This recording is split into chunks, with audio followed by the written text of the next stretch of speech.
로마서 5장 17절부터 21절 말씀입니다. 한 사람의 범죄를 인하여 사망이 그 한 사람으로 말미암아 왕노릇하였은지 더욱 은혜와 의의 선물을 넘치게 받는 자들이 한 분 예수 그리스도로 말미암아 생명 안에서 왕노릇하리로다. 그런즉 한 범죄로 많은 사람이 정죄에 이른 것 같이 의의 한 행동으로 말미암아 많은 사람이 의롭다 하심을 받아 생명에 이르렀느니라. 한 사람의 순종치 아니함으로 많은 사람이 죄인 된 것 같이 한 사람의 순종하심으로 많은 사람이 의인이 되리라. 율법이 가입한 것은 범죄를 더하게 하려 함이라. 그러나 죄가 더한 곳에 은혜가 더욱 넘쳤나니 이는 죄가 사망 안에서 왕노릇한 것 같이 은혜도 또한 의로 말미암아 왕노릇하여 우리 주 예수 그리스도로 말미암아 영생에 이르게 하려 함이니라.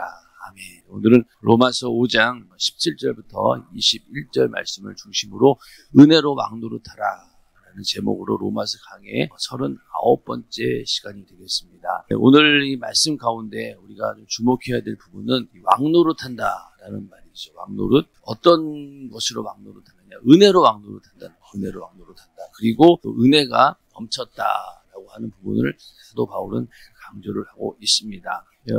지난 시간에도 이어서 한 사람, 아담으로 인한 죄로 인해서 모든 인류가 다 죄로 인해서 멸망하게 되었지만은 그러나 또 한 사람, 예수 그리스도로 인해서 모든 인류가 구원받게 되었다. 한 사람은 아담이었고 또 다른 한 사람은 바로 예수 그리스도를 말하고 있습니다. 오늘 읽으신 본문 가운데도 한 사람의 범죄를 인하여 사망이 왔고, 그렇고 또 한 분 예수로 말미암아 생명 안에서 왕노릇한다. 이러면 계속 이제 비교하면서 그런 얘기가 나오는데, 은혜라고 하는 말이 우리가 굉장히 많이 사용하는 말이죠. 뭐 이번 성회 때 은혜 받았냐, 오늘 예배 때 은혜 받았냐, 은혜에 대한 얘기를 많이 하는데, 은연중에 우리는 은혜에 대해서 너무 이제 과소평가를 하고 있는 거예요. 은혜 그러면은 내가 뭐 말씀 듣고 은혜 받은 거, 아주 또 내가 죄와의 싸움에서 이겨냈다. 그러면서 이게 그래도 은혜로, 하나님의 은혜로 이겨냈다. 이러면서 은혜 전체가 우리가 누려야 되는 하나님이 주시는 그런 축복이 아니라 어떤 땜빵식으로 내가 뭔가 마귀 역사와의 싸움에서 이기기 위해서 은혜 받았어, 은혜로 이겨냈어, 이런 식으로 우리의 전반적인 삶 전체가 은혜로 왕노릇하게 되어야 되는 거예요. 거기까지는 이르지 못하고 항상 은혜는 또 부분적인 것으로만 우리가 누리고 있을 때가 많다는 겁니다. 우리가 지난 시간에도 하나님께서 우리를 의롭게 여기시고 우리를 죄에서 자유케 해주셨잖아요. 그러면은 그 우리에게 주신 그 복을 누리고 즐거워해야 되는데, 그런 부분에 대해서 우리가 참 누리고 즐거워하는 것은 힘들어하는 거예요. 이게 잘 안 돼요. 마찬가지로 은혜로 왕노릇하게 하라라고 하신 것은 그 말씀과 이어지는 거예요. 우리가 은혜를 누린다는 말과 같은 얘기죠. 자, 죄가 왕노릇한다라고 했을 때 어떤 느낌을 받습니까? 완전히 죄가 나를 사로잡아가지고 죄의 권세가 나를 막 주장하게 만들고, 그래서 마귀의 권세를 세상 임금이라고 하잖아요. 이 왕은 지금 법치주의 가운데서 대통령이나 그런 사람들의 권한하고는 다르죠. 왕은 자기 멋대로 할 수 있어요. 사람 죽이는 것도 마음대로 할 수 있고 자기 마음대로 할 수 있는 게 바로 왕의 권세입니다. 그러니까 죄가 만약에 우리에게 왕노릇한다라고 했을 때 그런 상황을 생각해 보면은 그건 우리는 잘 알아요. 죄에게 완전히 사로잡혀가지고 사망의 권세 아래 내가 들어가게 되었고, 큰일 났구나, 이렇게 느끼지 않습니까? 자, 그렇다면은 반대로 은혜가 나에게 왕노릇한다라고 했을 때 어떻다는 거예요? 완전히 내가 은혜 안에 들어가 있고 절대로 악한 영이 틈탈 수 없는 그 권세 안으로 우리가 들어가 있다라는 인식을 해야 되는데, 은혜는 그렇게 생각하지 않는다는 거예요. 죄가 나를 사로잡고 죄가 왕노릇한다라고 하는 것은 금방 이해가 되고 경각심을 가지는데, 반대로 은혜가 왕노릇하고 은혜가 막 넘쳐나서 내가 그 안에 있다라고 하는 사실을 망각할 때가 너무나 많다는 겁니다. 우리가 이신칭의 믿음으로 인해서 의로워졌다라고 하는 사실이 그냥 처음에 예수 믿을 때 신앙 고백으로 끝나는 게 아니라는 거예요. 사도 바울은 지금 계속 얘기하는 것이, 그렇게 은혜 받은 그 은혜가 결국은 죄를 이기게 하고 어디까지 가느냐? 은혜가 왕노릇하게 한다. 그 은혜가 우리를 완전히 지배해서 끝까지 우리를 어디까지 이끌고 가느냐? 바로 영생에 이르기까지 끌고 간다는 거예요. 그 가운데 율법은 하나의 부분적인 기능을 발휘할 뿐이고 결국 은혜로 왕노릇해서 우리를 영원한 생명으로 끌고 가는 것. 이게 목적이라는 겁니다. 그러니까 우리가 은혜 그러면은 내가 처음 예수 믿을 때 내가 예수님께서 내 죄를 사해 주셨습니다 라는 그런 고백, 그 정도로 끝나는 게 아니라 계속해서 이어지는 것이고 이것이 없이는 도저히 우리가 살 수 없는 존재다. 이게 바로 하나님이 주신 은혜다. 그래서 은혜가 넘쳐났다 이렇게 말씀을 하고 있습니다. 그렇게 은혜, 왕노릇, 은혜가 넘쳐났다라고 하는 그 말씀을 잘 기억하면서 이 우리의 구원이라고 하는 것이 가만히 보면 그 구원의 대상이 어떻습니까? 아담 안에 있는 모든 인간이 과거, 현재, 미래까지 그 모든 인간이 인간의 죄의 문제를 한 번에 해결하신 분이 바로 예수 그리스도이십니다. 그러니까 구원의 대상은 모든 인간들이고 또 죄의 범위는 어떻습니까? 우리의 회개뿐만이 아니라 마음속에 있는 죄까지도 다 들춰내서 그 죄의 문제를 해결해 주셨어요. 그리고 모든 사람이 전부 다 죄인이 되었고 하나님의 은혜, 예수가 필요한 자로 싹 다 만드신 겁니다. 그러니 이것만 해도 엄청난 능력인 거예요. 모든 사람들을 딱 죄로 가두고 너희는 예수 없이는 안 된다. 죄를 벗어날 길이 없다라고 만들어 주신 겁니다. 그러고 나서 그 구원을 이루는 방법도 단 한 번의 제사죠. 그리고 영원한 제물, 또 영원한 제사장. 바로 그분이 누구십니까? 예수 그리스도. 예수 그리스도께서 단 한 번의 희생 제물이 되셔가지고 그 제사를 통해서 영원한 효력이 있는 그런 제사가 된 거예요. 그리고 그 제사를 직접 인도한 분도 바로 예수 그리스도가 영원한 제사장이 되어서 그 일을 이루셨다는 겁니다. 그러니까 이것만 봐도 이 은혜라고 하는 것이 얼마나 대단한 능력이고 그 범위가 얼마나 넓으며 이 방법 또한 얼마나 완전하고 완벽하냐는 거죠. 그러니까 완벽하고 영원하고 변함이 없는 이게 바로 하나님께서 우리에게 베푸신 은혜고 그 은혜로 인해서 우리가 구원을 받은 것입니다. 그러니까 그 우리가 받은 은혜가 얼마나 대단한 것인지를 알고 내가 그 은혜 하나 있다고 하는 것이 우리의 최고의 능력이 되어야 된다. 그래야지만이 세상을 이길 수 있고 약한 마귀 역사를 이길 수 있다는 겁니다. 그래서 17절부터 보면은 자, 한 사람의 범죄를 인하여 사망이 그 한 사람 말미암아 왕노릇하였은지 더욱 은혜와 의의 선물을 넘치게 받는 자들이 한 분 예수 그리스도로 말미암아 생명 안에서 왕노릇하리로다. 왕노릇이라는 말이 두 번 나오죠. 또 18절에 그런즉 한 범죄로 많은 사람이 정죄에 이른 것 같이 아담의 범죄로 인해서 그때부터 죄로 인한 정죄, 죄값은 사망이라고 했으니 그 죄로 인해서 전부 다 정죄받게 되었고 그 결과로 영원한 지옥의 형벌을 받게 된 겁니다. 그런데 의의 한 행동으로 말미암아 예수님께서 이 땅에 오셔서 십자가에 달려 죽으시고 부활하시는 그 행동으로 말미암아 많은 사람이 의롭다 하심을 받아 생명에 이르렀느니라. 예수로 인해서 그 피로 죄사함 받고 의롭다 함을 얻고 생명을 얻게 되었다는 거예요. 그리고 한 사람의 순종치 아니함으로 많은 사람이 죄인 된 것 같이 한 사람의 순종하심으로 많은 사람이 의인이 된다. 그러니까 아담의 죄로 인해서 많은 사람들이 모든 사람들이 죄인이 되었지만은 그러나 예수 그리스도의 그 순종으로 인해서 많은 사람들이 의인이 되었다는 거. 그래서 이렇게 계속 사망의 왕노릇 이건 이제부터 예수님께서 우리 왕이 되신다는 얘기고 여기서 범죄는 결국 정죄에 이르게 했고 의의 한 행동은 생명에 이르게 했고 또 순종치 아니하는 것은 결국 죄인 되게 했지만은 순종하심으로 인해서 의인이 되었다는 겁니다. 그래서 이렇게 19절 말씀을 보면은 이 아담은 교만해져가지고 어떻게 했습니까? 하나님과 동등해지려고 했죠. 선악과 먹는 이유가 뭡니까? 나도 하나님처럼 돼야 되겠다. 마귀의 말에 속아서 뱀의 말에 속아서 했지만은 선악과를 먹었을 때 나도 하나님이 돼야 되겠다. 하나님과 동등돼지겠다라고 하는 그런 교만한 마음 때문에 선악과를 먹은 겁니다. 인간은 교만해가지고 하나님과 동등해지려고 했고 반대로 예수님께서는 어떻습니까? 한 사람의 순종하심이라고 하는 것은 그는 근본 하나님과 동등하신 분임에도 불구하고 도리어 자기를 낮추고 십자가에 죽기까지 순종하셨다는 거예요. 인간은 교만함으로 하나님이 되려고 했고 반대로 하나님은 어떻습니까? 순종하고 겸손한 마음으로 인간이 되기를 인간의 모습으로 오기를 마다하지 않으셨다는 거예요. 그러니까 이게 완전히 반대가 된 거죠. 인간은 교만해서 하나님 되려고 하고, 하나님은 그런 인간의 교만함, 그 죄로 인해서 죽어가는 그걸 살리기 위해서 오히려 하나님의 아들이 인간의 모습으로 와서 죽기까지 순종했다는 거예요.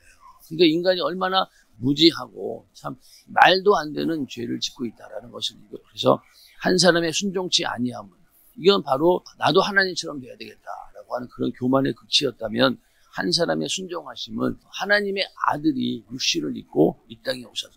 그래서 자기를 낮추사 죽기까지 순종하셨다. 이런 대조적인 모습을 우리는 볼 수 있다는 겁니다. 그러면서 20절에 가서 율법이 가입한 것은 범죄를 더하게 하려 합니다. 그러나 죄가 더한 곳에 은혜가 더욱 넘쳤나니. 자, 율법이 가입해가지고 우리 안에 있는 죄를 다 드러냅니다. 처음에는 죄인지도 몰랐는데 율법이 들어오면서 죄를 더 많이 깨닫게 되죠. 이것도 저것도 죄였구나. 오히려 죄가 더 많아졌어요. 모를 때는 그냥 모르고 넘어갔는데 하나님 말씀을 알면 알수록 죄는 점점 늘어납니다. 자, 그러면은 죄가 점점 늘어나고 범죄가 더하여지면은 결국 우리가 죽을 일만 남았는데, 오늘 말씀처럼 그러나 죄가 더한 곳에 은혜가 더욱 넘쳤다는 거예요. 이 얘기는 뭐냐면은 죄가 더해짐에 따라 은혜가 더 넘쳐가지고 결국 그 죄를 다 삼켜버린다는 얘기입니다. 자, 하나님께서 이렇게 율법을 통해서 우리의 죄를 다 지적해주고 다 찾아내는 이유가 뭡니까? 은혜를 주기 위해서, 예수의 생명으로 네가 살 수 있는 길이 여기 있다라고 계속 더 알려주시는 거예요. 그러니 이 율법이 가입해가지고 범죄를 계속 더하면은요, 꼼짝없이 모든 사람들이 다 죄인일 수밖에 없는 거예요. 바리새인도 봅시다. 처음에 바리새인에 들어갔어요. 점점 율법을 지키지 못하니까 탈락. 언젠가는 아마 바리새인 중에 몇 명 남지 않을 겁니다. 그런 것처럼 결국은 한계에 부딪힌다는 거예요.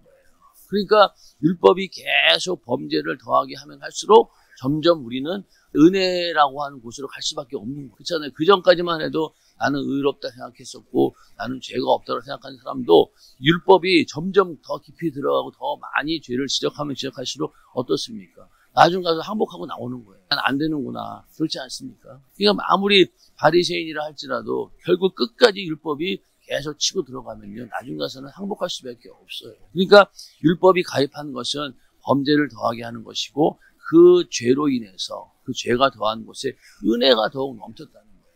결국 은혜가 이긴다. 은혜로 갈 수밖에 없다라는 거죠. 그러니 예수 그리스도를 통한 하나님의 은혜가 이 죄보다 훨씬 크다라고 하는 사실을 보여주는 거예요. 그 죄를 이길 수 있는 유일한 방법은요, 은혜밖에는 없어요. 맞습니까? 우리가 죄에 대처해가지고 설 수 있는 것도 은혜밖에 없는 거예요. 그러니까 은혜라는 게 뭡니까? 죄사함의 은혜잖아요.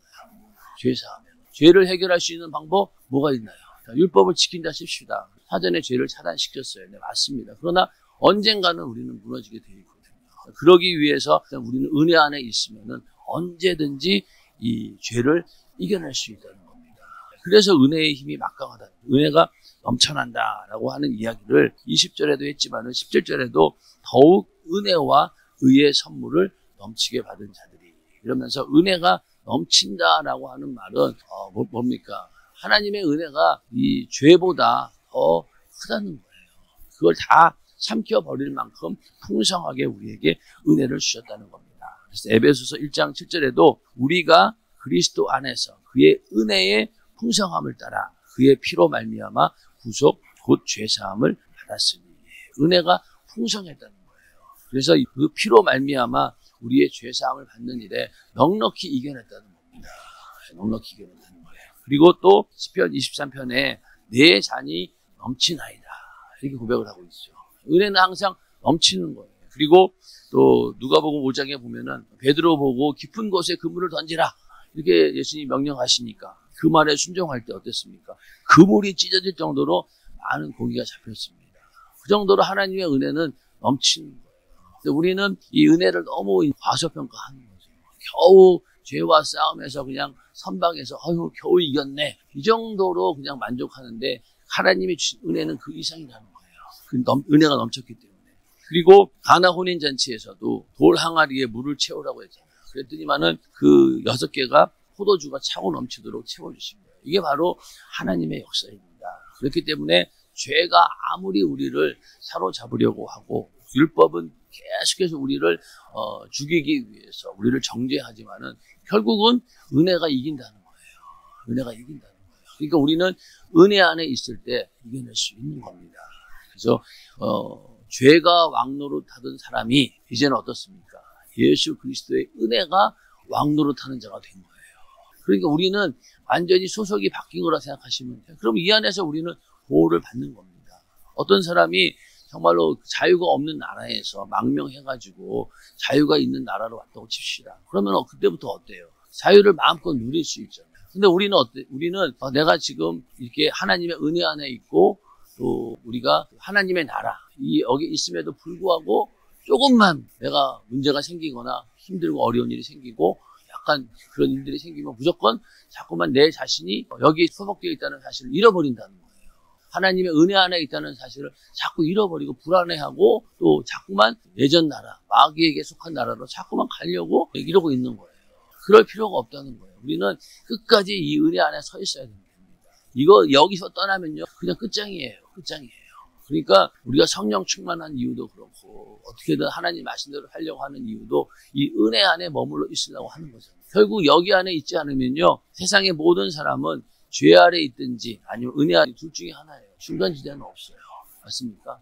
중간지대에 있어가지고 어떨 때는 여기에 속겠다가 어떨 때는 여기에 속겠다. 이거는 안 된다는 거예요. 그럴 수도 없고 반드시 한 군데에 소속이 되어 있어야 되는데 우리는 은혜 아래 있는 자이다 라는 그런 믿음을 가지고 발을 여기다 딱 붙이셔야 돼요. 예전에 IMF가 한참 있을 때 직장인들 가운데 하는 얘기가 야 책상을 붙여라. 그래서 책상 못 옮기도록 완전히 붙도록 거기 딱 붙어 있어야지 살아남는다. 괜히 거기서 마음 흔들려가지고 직장 옮겼다가는 다시는 직장 못 구한다. 그런 위기감이 있었어요. 그런 것처럼 우리도 여기에 딱 붙어 있어야 돼요. 내가 연약한 걸 알지요. 하나님 보기에 송구하고 미안하기도 하죠. 그러나 살면 피해야 돼야 되는 거예요. 하나님 앞에 어쩔 수 없어요. 그렇지 않습니까? 여러분들 회개할 때 얼마나 미안한 마음이 있잖아요. 이런 죄 짓지 말았어야 되는데 또 죄 짓었네요. 하나님 보기에 민망하고 얼굴 들기도 참 힘들죠. 그러함에도 불구하고 우리는 그냥 얼굴에 철판 깔고 하나님 앞에 나가서 또 회개하고 용서를 구해야 되는 거예요. 그래야지만이 우리는 은혜 안에 머물 수 있으니까. 그게 바로 은혜 안에서 왕노릇하는 자의 지배를 받는 그런 사람이 되는 거죠. 우리는 죄의 왕노릇하는데 지배받으면 안 되고 언제든지 은혜 안에서 예수 그리스도께서 내 왕이 되셔서 나를 지배하는 그런 삶이 되어야 된다는 겁니다. 그런 삶이 되시기를 주님의 이름으로 축원합니다. 그래서 율법이 가입한 것은 범죄를 더하게 한다. 그래서 이 처음에 인간이 원죄를 짓고 나서 그 이후로 율법을 통해서 구체적인 이런 법들, 악한 행동들을 다 드러나게 하는 거예요. 하나도 남김없이 전부 다 그 죄를 다 차단해 줍니다. 그래서 그 결과가 어떻게 되었느냐. 그렇게 죄가 막 불어나고 또 그로 인해서 인간들에게 닥치는 여러 가지 불행이나 비극이 다 드러났어요. 결국은 그로 인해서 야, 예수 없이는 살 수 없구나. 하나님의 은혜가 없이는 도저히 우리는 살 수 없다라는 사실을 오히려 드러내 준 거예요. 드러내 준 겁니다. 마귀 역사가 드러나면 드러날수록 어떻습니까? 하나님의 은혜가 더 크다는 것을 보여준다는 겁니다. 근데 그 결과가 뭐냐? 바로 영생이라는 거예요. 결국 이 은혜의 결국은 영생입니다.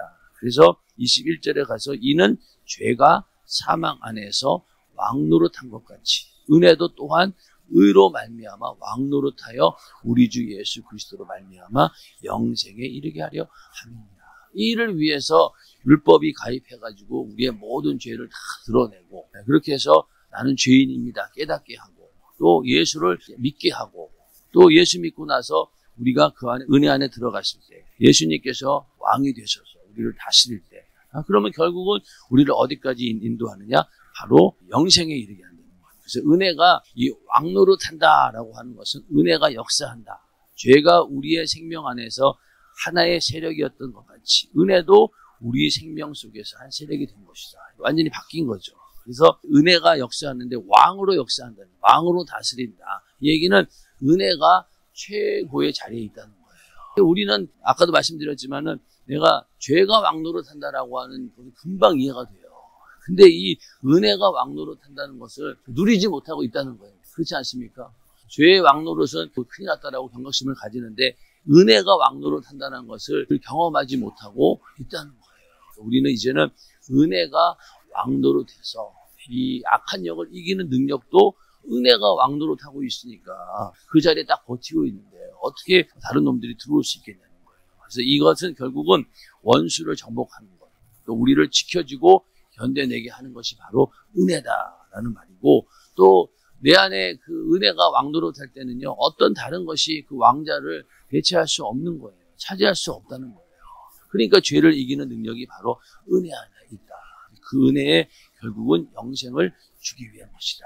요한복음 3장 16절에 하나님이 세상을 이처럼 사랑하사 독생자를 주셨으니 이를 저를 믿는 자마다 멸망치 않고 영생을 얻게 하려 하심이니라.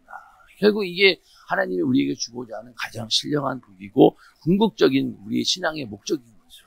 인정하시면 아멘 하시기 바랍니다. 여기에 있는 거예요. 다 은혜 안에 있다라고 하는 것은, 은혜가 왕노릇한다라고 하는 것은 바로 영생을 얻게 하기 위한 것. 그리고 요한복음 5장 24절에도 내가 진실로 너희에게 이르노니 내 말을 듣고 또 나를 보내신 이를 믿는 자는 영생을 얻었고 심판에 이르지 아니하나니 사망에서 생명으로 옮겼느니라. 이미 우리는 옮겨진 거예요. 그러나 끊임없이 이 악한 영은 우리에게 영향력을 발휘하죠. 우리가 싸우는 군인이라고 쳤을 때 군인이 전쟁터에 나가면은 계속 적의 위협을 받잖아요. 그러다가 전쟁하다가 다시 우리 아군 진지로 들어옵니다. 들어와서 다시 또 전열을 가다듬고 또 싸우러 나가는 그런 모습이지 절대로 우리는 진영이 바뀌지 않아요. 우리는 항상 예수 그리스도라고 하는 그 안에 있는 거예요. 은혜 안에. 이미 사망에서 생명으로 옮겨졌다는 거예요. 이거를 우리가 분명히 알고 그 자리에서 흔들리면 안 되는 겁니다. 흔들리면 안 돼요. 그거를 잘 명심하셔야 됩니다. 율법주의자들은요, 흔들려요. 율법을 내가 지키지 못하면요, 두려워합니다. 절망해요. 이거 어떡하지? 한계에 부딪혔을 때 당황해요. 그러나 은혜 안에 있는 자는 당황하지 않아요.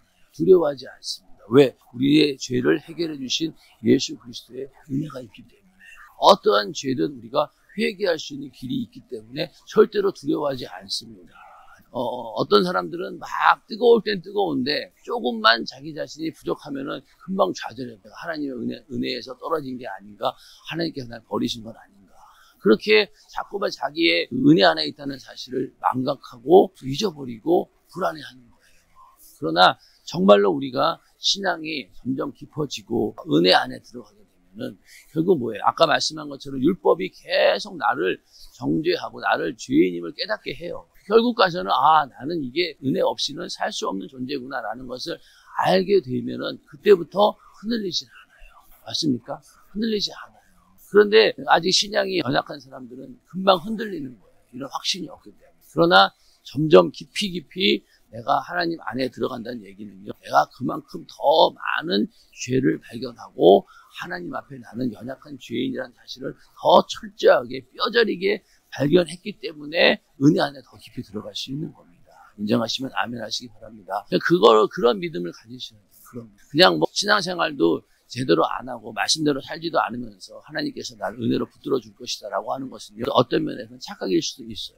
그러나 정말로 하나님 말씀대로 살려고 하고 성령 충만해서 죄 안 지으려고 바둥바둥 거리는 사람은요, 은혜 안에 있을 수밖에 없는 거예요. 왜? 그 죄가 얼마나 치명적인 것이라는 걸 알고 그 죄 때문에 하나님의 아들이 대신 죽었다라고 하는 그 은혜와 사랑을 아는 자가 어떻게 함부로 죄를 지겠냐고. 그러나 죄를 안 지으려고 해도 한계에 부딪혔을 때 당황하지 않는다는 거예요. 여기서 또 나는 은혜 받아야 되는구나. 그래서 회개하고 또 일어서는 거예요. 그럼 다음에는 또 그 죄는 이겨내는 거예요. 그러면은 그걸로 끝나느냐? 아니잖아요. 또 다른 놈이 공격합니다. 이 정도 했으면 됐다 싶은데 또 다른 게 공격을 하는 거예요. 그럼 또 그거를 또 이겨내느라고 열심히 또 기도하고 성령 충만하고 막 하다 보면은 또 이겨내요. 그럼 그걸로 끝납니까? 또 다른 게 오잖아요. 그러다 보면은 신앙이 계속 연륜이 쌓이다 보면은 점점 견고해지고 단단해지고 둥글둥글해지고, 예전에는 자존심, 감정 하나 이기지 못했던 그런 사람이 어느 순간에 다 이겨냅니다. 어지간한 일 갖고는 동요도 하지 않아요. 아이고, 하나님께서 더 큰일 하실 텐데 뭐 걱정이야. 이러면서 담대하게 나갈 수 있는 건데, 그게 바로 어디에서 나와요? 은혜의 힘이죠. 이 힘으로 우리는 사는 겁니다. 그래서 오늘도 은혜의 힘으로 사는 우리 모두가 되기를 주님의 이름으로 축원합니다. 그래서 이 더욱 넘치는 은혜에서 그치지 않고, 은혜가 그냥 내가 은혜 받았다로 그치는 게 아니라 우리가 죄와 지옥의 권세를 이기고 당당하게 다스리는 그 모습까지 우리는 이어져 가야 된다는 거죠. 그래서 율법을 주시고 모든 역사를 허락하신 하나님의 목적은 은혜가 승리해서 우리를 완전히 다스리는 겁니다. 하나님의 목적은 은혜가 승리해서 왕노릇하고 결국은 영생에 이르게 하는 것. 이것이 바로 하나님께서 우리에게 주고자 하는 궁극적인 승리이고 그것이 우리의 믿음입니다. 오늘 하루도 우리가 은혜 안에 있다는 사실을 확증하고 그 은혜의 힘으로 우리에게 닥쳐진 모든 문제들을 이겨내고 또 어떻게든 우리를 이 은혜의 자리에서 끊어놓으려고 하는 약한 영과의 싸움에서 다 이겨내는 되기를 이름으로 축원합니다.